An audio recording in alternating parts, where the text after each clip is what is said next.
Voilà, nous sommes dans notre deuxième partie, la suite des épreuves de l'innocent, ou la suite des épreuves des innocents. Je disais que l'innocent, c'est quelqu'un qui est exempté de culpabilité, qui est exempté d'accusation, exempté de mal, qui on responsabilise de quelque chose qu'il n'a pas fait, d'un acte qu'il n'a pas commis.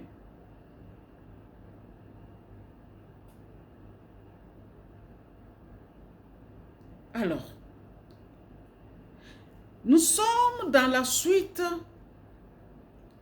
des épreuves de l'innocent ou des innocents, où nous disons que Job, malgré les épreuves, dans sa lamentation, il est resté attaché à Dieu. Il était resté confiant en ces dieux-là, malgré les épreuves. C'est quoi les épreuves? Les épreuves, c'est le calvaire. Les épreuves, c'est les moments difficiles. Les épreuves, c'est quand on traverse le désert. Les épreuves, c'est la croix. Les épreuves, c'est la persécution. En fait, l'épreuve, c'est quelque chose qu'on vous soumet, mais que vous êtes capable de surmonter ou de supporter par une expérience auquel vous êtes soumis.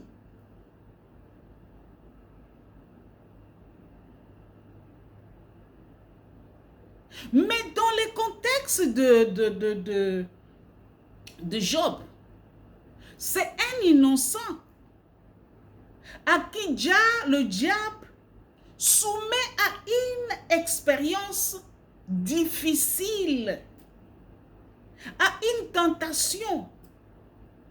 Il lui soumet à une maltraitance, à un mauvais traitement, à une calvaire. Il lui fait passer dans un désert sciemment. Qu'est-ce que la Bible nous parle comme épreuve? La Bible nous dit que l'épreuve, c'est une situation difficile. L'adversité, la souffrance. Mais la Bible nous dit que Dieu permet des épreuves pour développer la foi, pour développer notre persévérance,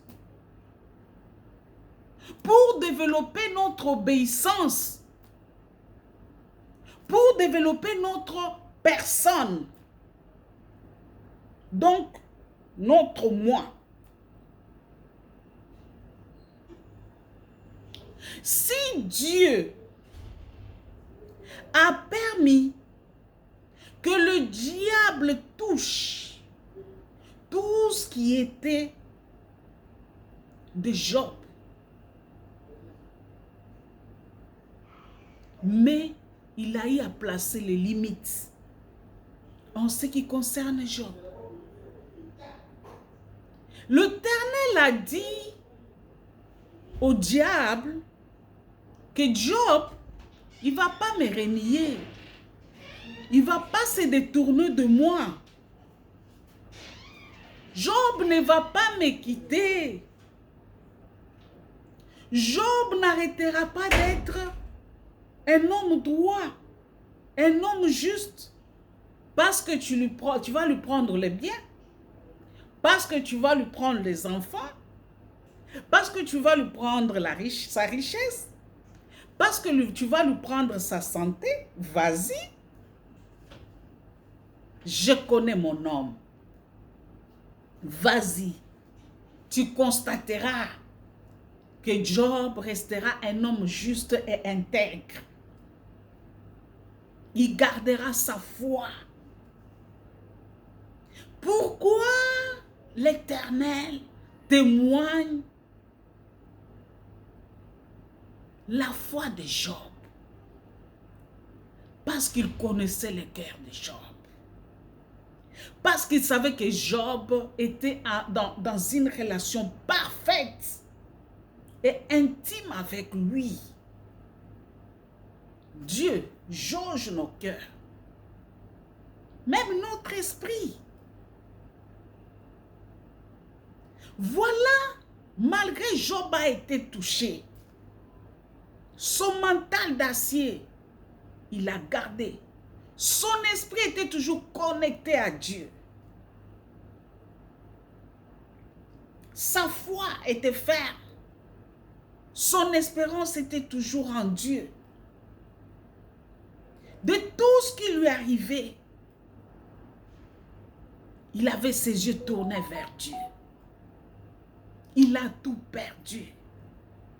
Femme, bien, richesse, enfant. Même sa femme lui a dit, mais non. Réunis seulement ton Dieu là. Réunis-les. Job n'a pas cédé. Même la communauté l'a rejeté. Les gens se sont moqués de Job. Mais lui est resté attaché à ses dieux.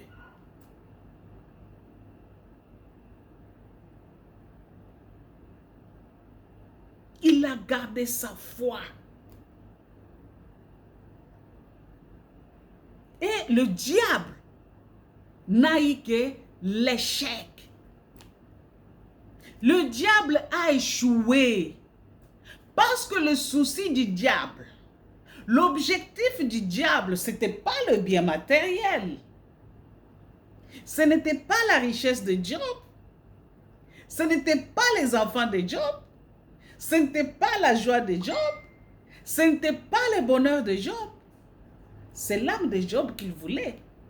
Le diable voulait arracher cet homme, cette âme, pour qu'il soit à lui. Détourner seulement Job de son Dieu. C'était ça son objectif. Mais Job, il n'a pas voulu s'accrocher au bien matériel ou renier son Dieu pour le bien matériel ou renier son Dieu pour les enfants. Parce que Job, quand il regarde, il dit, mais le bien, c'est Dieu qui m'a béni. Il va encore me bénir. Les enfants, il a dit, c'est Dieu qui donne. Je sais que si Dieu m'avait donné ses enfants, qui sont morts, il va encore me donner des enfants. On a attaqué la santé. Dans la foi de Job, il dit non, moi je sais que j'ai un médecin par excellence. Jéhovah Rapha, mon Dieu, va me guérir. Donc, Ézéchiel a eu raison de nous dire que ces trois hommes justes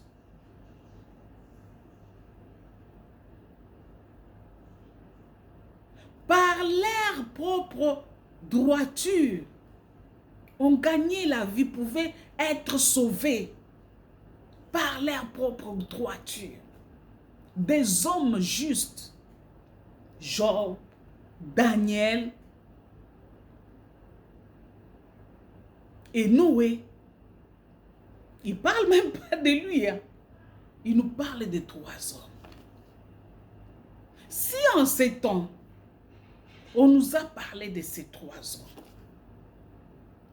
est-ce que nous avons ces soucis, nous aussi, de figurer parmi ces trois hommes, ou dans notre génération, ou dans notre monde d'aujourd'hui? on parlera de 3 hommes, que nous soyons ces hommes-là.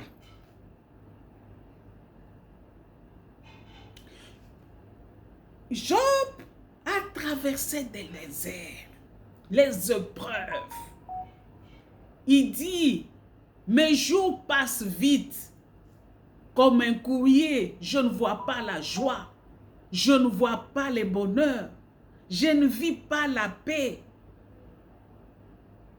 À quoi sert la vie? Oui, aujourd'hui, les jours passent vite. Nous passons des épreuves. L'épreuve, tu n'as pas la maternité. L'épreuve, tu n'as pas du travail. L'épreuve, tu n'as pas d'argent. L'épreuve, tu n'as pas la joie. L'épreuve, tu n'as pas la paix. L'épreuve, tu n'es nulle part. Tu vivotes. Tu vis dans l'opulence. Mais tu ne vis pas. La nuit, tu ne dors pas.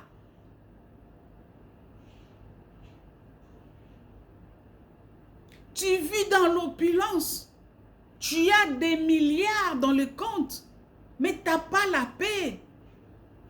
Tu ne te sens pas en sécurité. Toi-même, tu sens, c'est comme s'il y a des choses qui te guettent. Tu te sens toi-même en insécurité.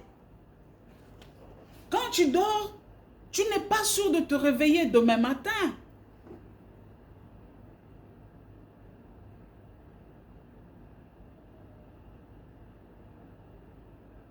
C'est quoi notre attitude vis-à-vis de notre Dieu? Nous parlons des épreuves des innocents. Je suis en train de nous dire que si Dieu permet les épreuves, il connaît aussi nos limites. Il sait notre capacité. Dieu ne permet pas les épreuves dans notre vie pour nous qui avons cru en lui, pour nous qui le suivons, qui avons fait un choix de le suivre. Ils ne peuvent pas nous mettre dans les épreuves où il sait que nous ne sommes pas capables de le surmonter. Non, ça, c'est pas notre Dieu. Mais seulement la question, est-ce que nous pouvons atteindre cette confiance que Dieu a eu à témoigner la droiture de Job?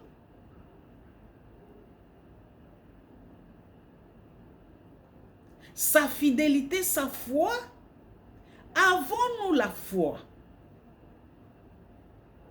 Devant les épreuves, comment nous nous comportons? Ici, le diable a touché Job. Il l'a touché à tout de lui, jusqu'à le toucher lui-même. Mais l'Éternel a dit au diable, touche à tout, mais ne touche pas son âme. Ne le tue pas. Mais voilà que Job est resté fidèle à son Dieu. Il a gardé sa foi. Que faisons-nous devant les épreuves? Oui, 15 ans de mariage. Les enfants ne viennent pas. Où je conçois, les grossesses partent. 4 mois, 8 mois, même à 9 mois, je fais des morts-nés, fausses couches. Devant ces épreuves, comment je me comporte? Est-ce que je garde ma foi? Il m'arrive un jour de regarder ce fœtus-là dire, Seigneur, je te bénis parce que c'est toi qui m'as donné cette grossesse. et tu permets que ça parte comme fœtus. Mais ce que je sais, de la même manière que tu as permis que cette fœtus soit formé en enfant, je veux avoir un enfant que je veux enfanter. Ou maintenant, vous allez dire, on m'a dit qu'il y a telle maman qui lave, il y a telle maman qui donne le lot quand tu bois et tu vas accoucher. Ou tu vas parce que celui-là, il donne des trucs, tu mets au chevet du lit, tout ça. Ou tu vas dire, bon, j'ai prié, je trouve que 15 ans c'est enough, je me tourne maintenant vers les hommes pour avoir les solutions des hommes. C'est là maintenant le problème où Dieu nous regarde. Les épreuves des innocents. Innocents que nous sommes. Le Seigneur nous a déjà bénis.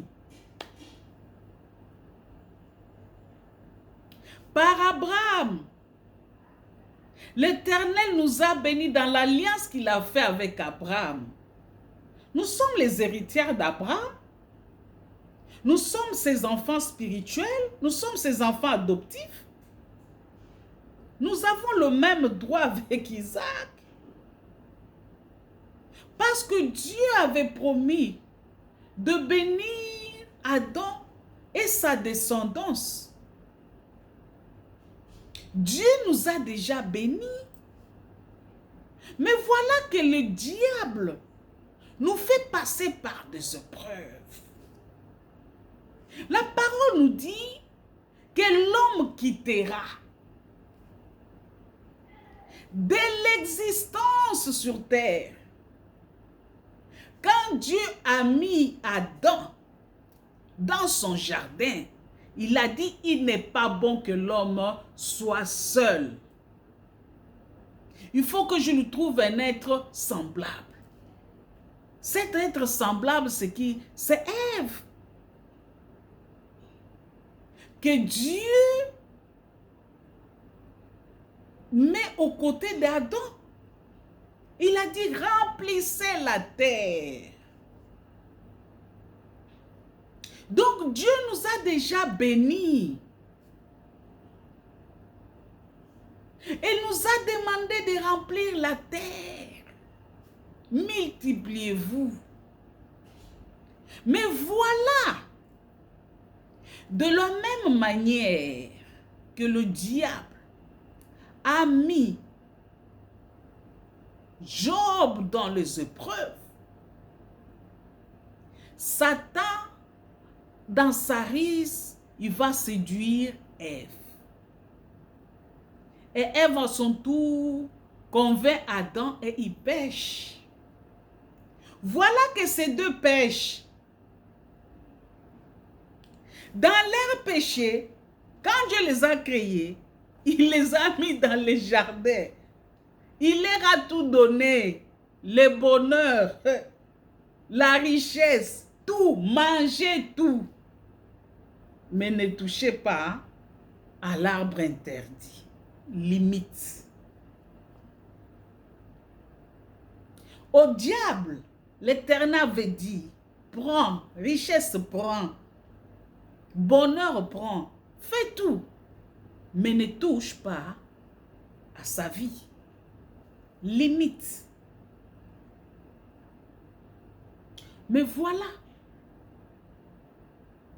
que Adam et Ève ont péché.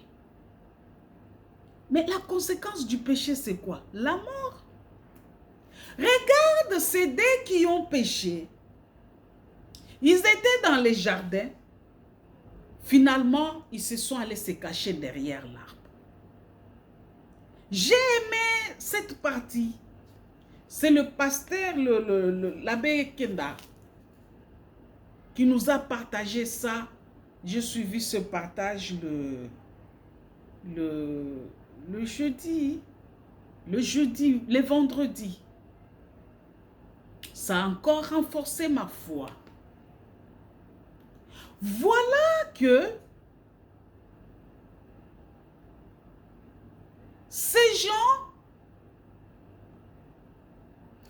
s'est caché. Quand l'Éternel vient, il les appelle.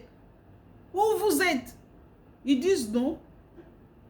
Nous sommes cachés. Mais vous êtes cachés pourquoi? Ou parce que nous sommes nus. Et depuis quand vous considérez-vous que vous êtes nus? Qui vous a dit que vous êtes nus? Qui vous a dit que vous êtes nus? Parce que vous n'êtes que deux, vous avez... Regarde. Et même la honte les a couverts. Ils se sont rendus compte qu'ils étaient nus. Les péchés les a exposés. Ils sont devenus nus. Selon eux qui se sont vus nus, ils sont allés se cacher derrière l'arbre. Ces gens nous ont amené la mort.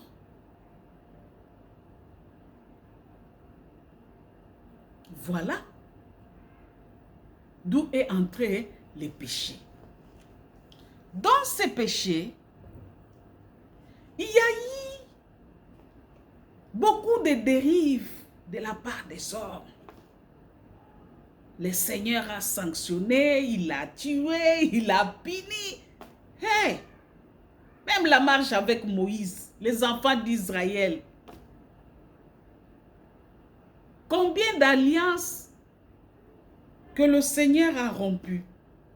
Plusieurs. Quand ils désobéissaient. Quand Dieu regarde, il dit non, non, non, non. Ce monde ici, si je le laisse comme ça, je vais finalement y mettre fin. Voilà que la parole nous dit que l'Éternel a jugé de venir lui-même sur terre, se faire chair, se faire pécher pour nous sauver.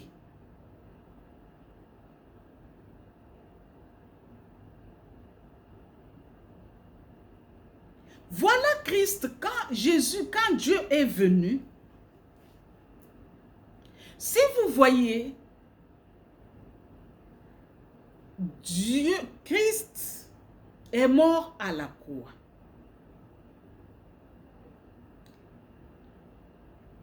Adam et Ève se cachaient derrière l'arbre. La croix se fait avec quoi? Avec les planches. Ça provient de quoi? De l'arbre. Voilà que Adam et Ève se cachaient derrière l'arbre, mais Jésus a été placé devant la croix, devant l'arbre. Adam et Ève s'étaient cachés nus derrière l'arbre, la honte, l'humiliation que le diable leur avait fait subir. Mais voilà Christ est placé devant la croix, nu. Lui n'a pas caché cette honte-là. Il a porté cette honte-là devant. Il a pris cette humiliation-là. Il l'a placé devant. C'est pour dire quoi? Ça n'a plus d'effet. Il a annulé cette honte-là en versant son sang. Maintenant, de cette épreuve de Jésus-Christ, qu'il a vécu pour nous à la croix, comment pensons-nous à vouloir nous comporter devant les épreuves? Nous parlons des épreuves des innocents. Ici, Job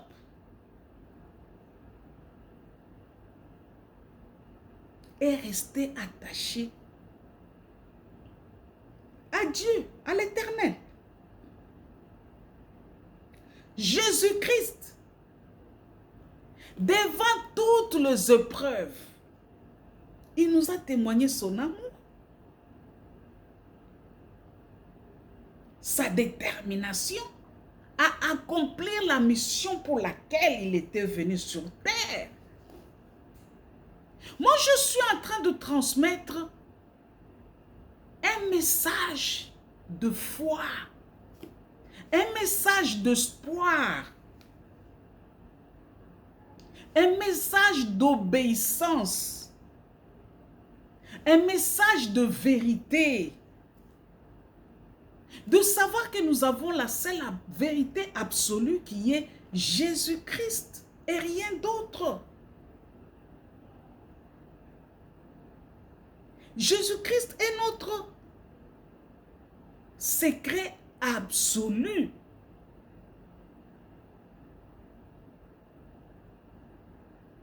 Voilà l'Éternel dit au diable que Job, c'est son homme. Il ne peut pas le renier.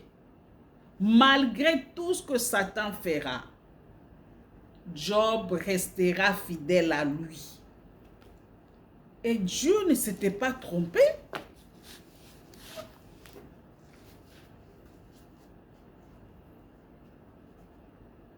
Parce qu'il était confiant.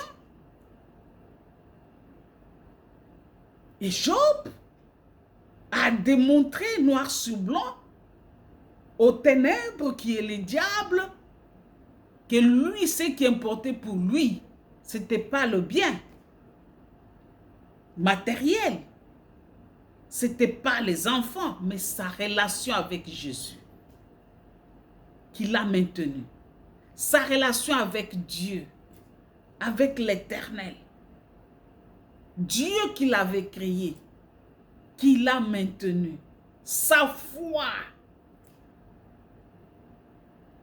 ferme assurance. Il l'a regardé, il dit, même si tout ça part, je suis avec celui qui m'a donné.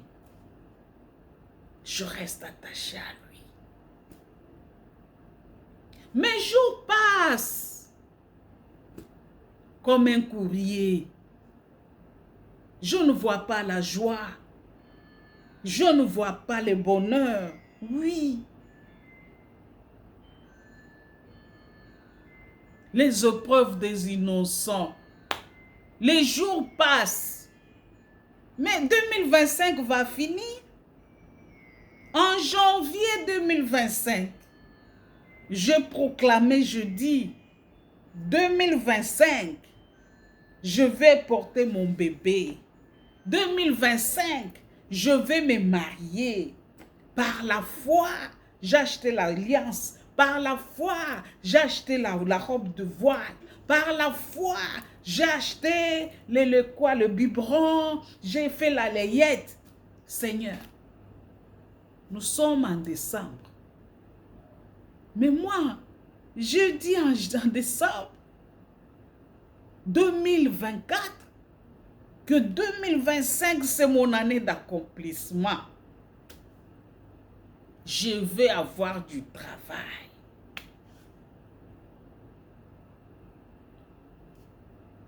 « 2025 est en train de terminer. Il n'y a pas du travail. Le diable a pris le travail. Intelligent, tu es, ou intelligente. Opportunité, tu as. Relation, tu as. Ton oncle donne du travail aux inconnus, même les gens de l'avenue. Mais toi, tu n'as pas du travail. Pitié, Seigneur Jésus. Oui, toi tu te réveilles le matin pour chercher du travail. Personne ne te regarde. Personne ne te regarde. Mais tu as vu cette personne-là qui est venue avec une chaussure gâtée comme ça. Lui, on l'a reçu. Et il a commencé son boulot. Oui.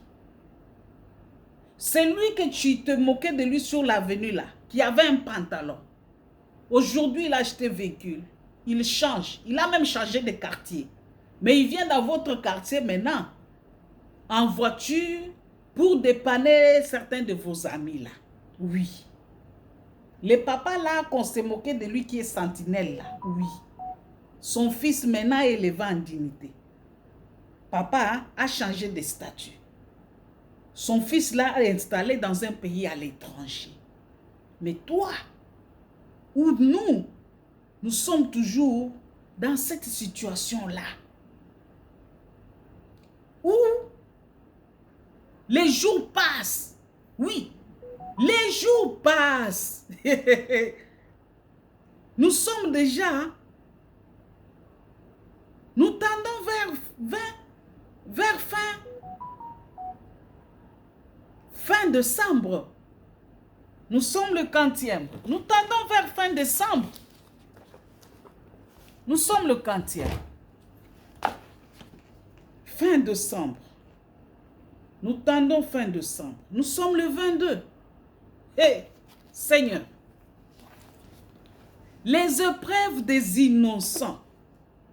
Job a gardé sa foi en Jésus.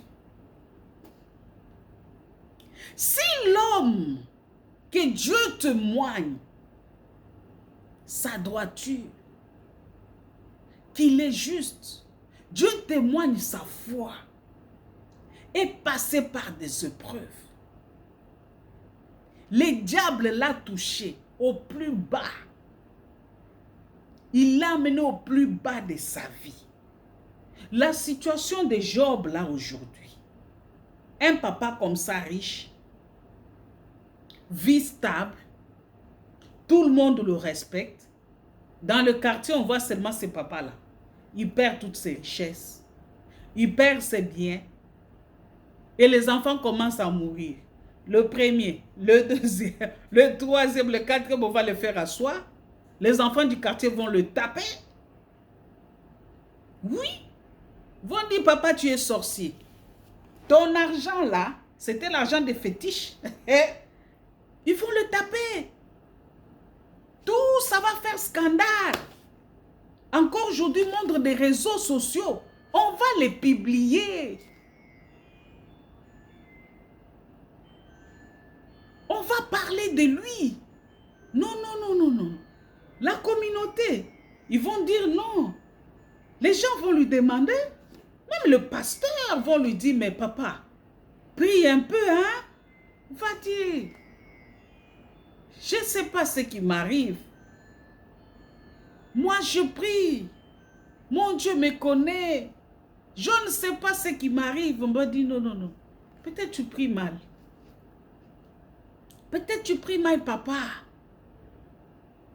Peut-être ils organiseront de veillées de prière. Après, ils vont se fatiguer. Ils vont se méfier de lui. Non, non, non. Ce papa-là, il ne veut pas parler. Les derniers enfants meurent. Oh non. Plus personne ne va venir parce que comme il n'a plus d'enfants à sacrifier, c'est nous là qui va maintenant sacrifier. Plus personne ne partira. Et ça ne s'est pas limité là-bas. Lui-même, la santé. On dit oui, parce qu'il n'a plus personne à sacrifier. Il a déjà sacrifié les enfants. Il n'a plus, peut-être il sacrifiait l'argent. Maintenant qu'il ne sait plus sacrifier l'argent, comme l'argent était fini, c'est comme ça, il a commencé à sacrifier les enfants. Comme les enfants, il a tous sacrifié. Maintenant, il ne reste qu'à lui de se sacrifier. C'est pour ça qu'il est malade. Il ne lui reste qu'à mourir. Mais, pourtant, la personne est dans, il passe innocemment dans les épreuves. Donc, Dieu le fait passer pour renforcer sa foi.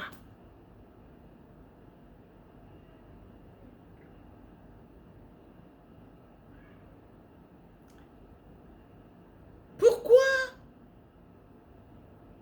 l'épreuve où l'ennemi te maintient dans une stérilité endurcie, ne t'amène pas à te comporter comme Job. De regarder comment Job a persévéré. Comment Job est resté attaché à son Dieu. Il est resté ferme dans sa droiture, dans sa marche avec Dieu. Qu'est-ce que toi tu as fait dans ces célibats endurcis où tout le monde se moque de toi? On t'a même donné des noms. Même quand tu passes au travail, tu sais, les gens te regardent. Parfois même, tu ne vas plus dans le mariage. Parce que quand tu pars, certains te demandent, ah, toi, tu n'es toujours pas marié? Certains t'ont donné le nom de Etoula. Tu es frustré dans ça. Comment tu fais? Maintenant, tu as fait comme Job? Où tu allais maintenant? Parce qu'on t'a dit qu'il y a une maman qui nettoie, qui lave, qui donne des chances. Viens, on va aller là-bas, dans une maisonnette là-bas, ou une maisonnée, ou dans une brousse là-bas. On va faire ça pour toi, et puis tu vas trouver le mariage. Et tu es parti là-bas. Ça n'a rien produit. Même bonjour, comment tu vas? On ne te le dit pas. Ou même allons au coin prendre un sucre, on peut parler un peu, il n'y a pas. Quand tu sors, c'est la même manière que tu rentres. Même pas, malgré que tu brilles, mais personne ne te dit tu es belle. Personne ne te dit tu es mignon. On ne te regarde pas. Personne ne te calcule. Qu'est-ce qu'on t'a fait? Parce que tu as ouvert quelle porte pour que l'ennemi applaudisse. Ils disent au diable, vous voyez, je disais seulement qu'elle venait dans les veillées parce qu'elle voulait le mariage. Si tu ne donnes pas le mariage, elle ne viendra plus. Regardez seulement jusqu'en décembre là, tu vas voir. Les 31 là, elle ne va même pas prier. Et elle ne va plus venir à l'église. Oui. Donc toi, tu as laissé la prière. Tu as repris ta vie là. De rester dehors, dans le coin. Tu as dit, ah, les prières là, non, non, non. J'ai prié, ça suffit. Maintenant, je mène ma vie comme je l'entends. Non. Job est resté fidèle à son Dieu. L'homme juste qui est capable ou qui était capable d'être sauvé par sa droiture.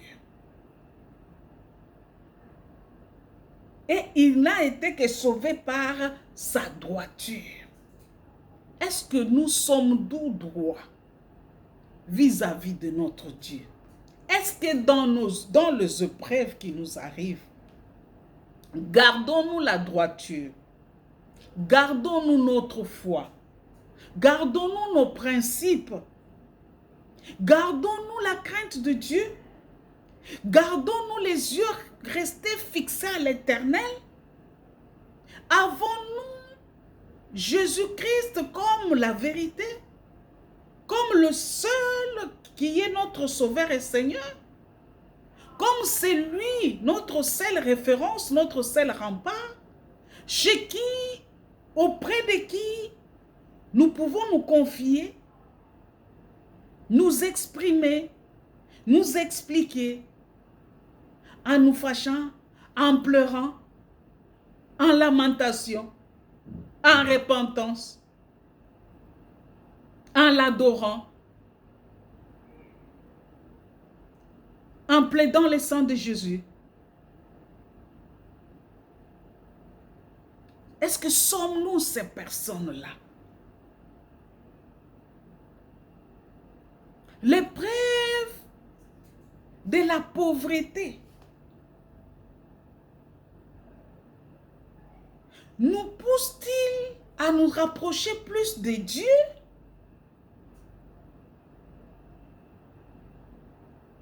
Nous pousse-t-il à plus chercher la présence de Dieu? Ou bien notre preuve de la pauvreté nous pousse à aller chercher la solution rapide? Amène ta robe, on va dormir avec, et le matin on te la donne. Quand tu vas t'habiller, tu vas en ville, en tout cas, tu vas voir quelqu'un, tout ça, tu vas rencontrer ton bonheur et tu vas devenir riche. Une richesse voilée. Les épreuves, deux innocents. Nous disons ce soir que nous devons comprendre que notre Dieu, quand nous passons des épreuves, c'est pas qu'il nous a abandonnés. C'est pas qu'il ne voit pas.